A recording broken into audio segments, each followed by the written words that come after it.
Bismillahirrahmanirrahim. I start with the name of Allah and pray that may Allah open my heart and make my task easy for me and untie the knot for my tongue so that they may understand my speech.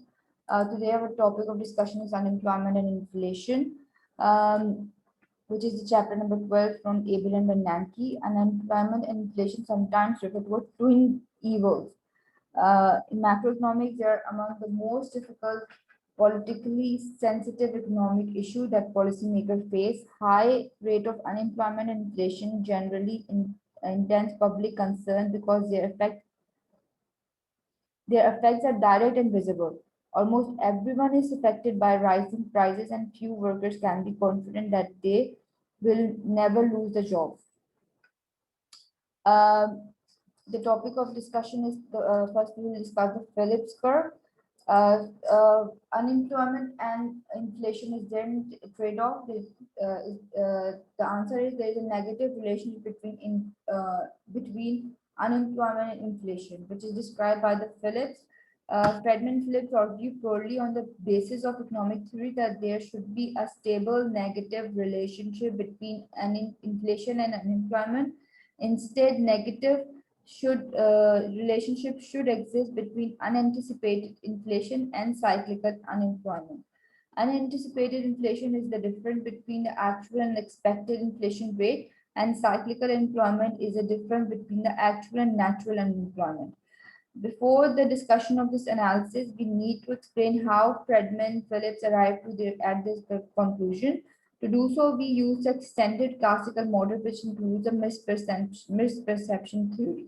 We proceed in two steps. First, considering economy with full employment with steady full anticipated inflation. In this, both unanticipated inflation and cyclical unemployment are zero.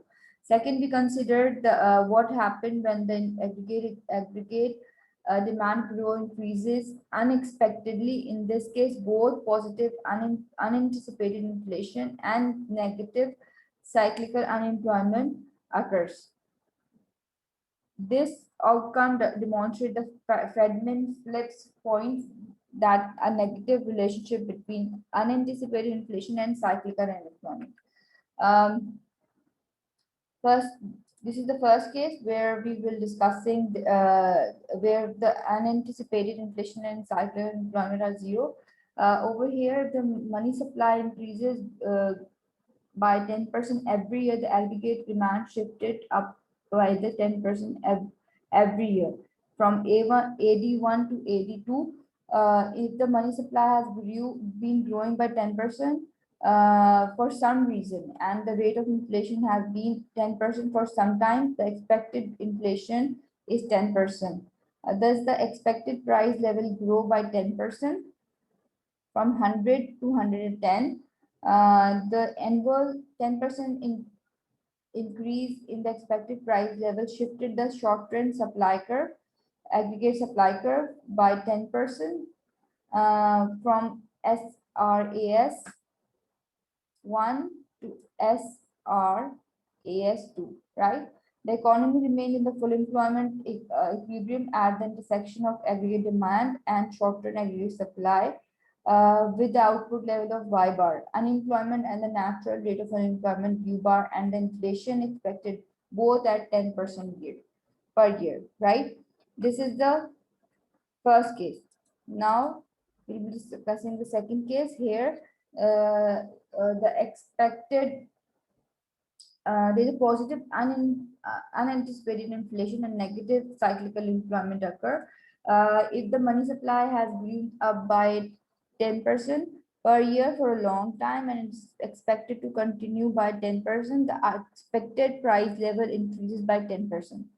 The 10% increase in the expected price level shifted the short-term aggregate supply curve up by SRAS1 to SRAS2.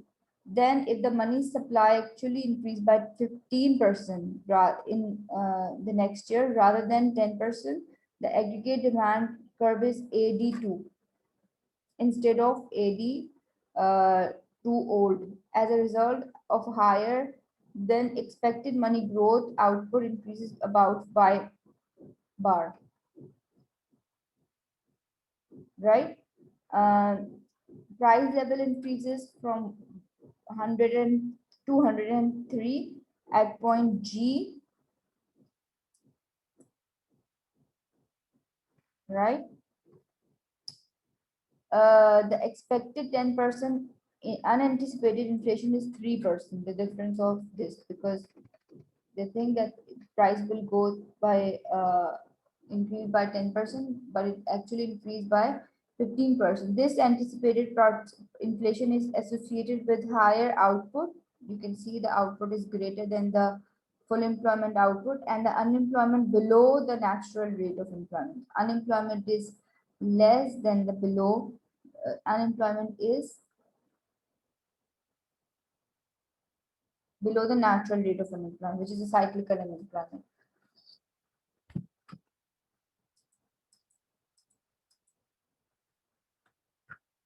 There is a relationship between unanticipated inflation and cyclical employment. You can see this is the unanticipated inflation, which is the difference between the actual inflation and expected inflation. E sign is for the expected inflation rate. U minus mu bar, which is cyclical unemployment, which is different between the actual unemployment rate and the natural rate of employment, and H, which is a positive measure that measures the slope of relationship between unanticipated inflation and cyclical employment.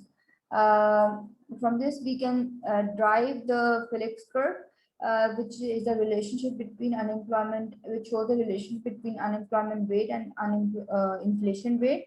The shifting of Phillips curve we'll be discussing over here, when the Friedman Phillips theory implies that there is a different Phillips curve for every expected inflation rate. For example, PC1 is the Phillips curve when the expected inflation rate is 3%, right? When the expected inflation is 3%. To verify this claim, note our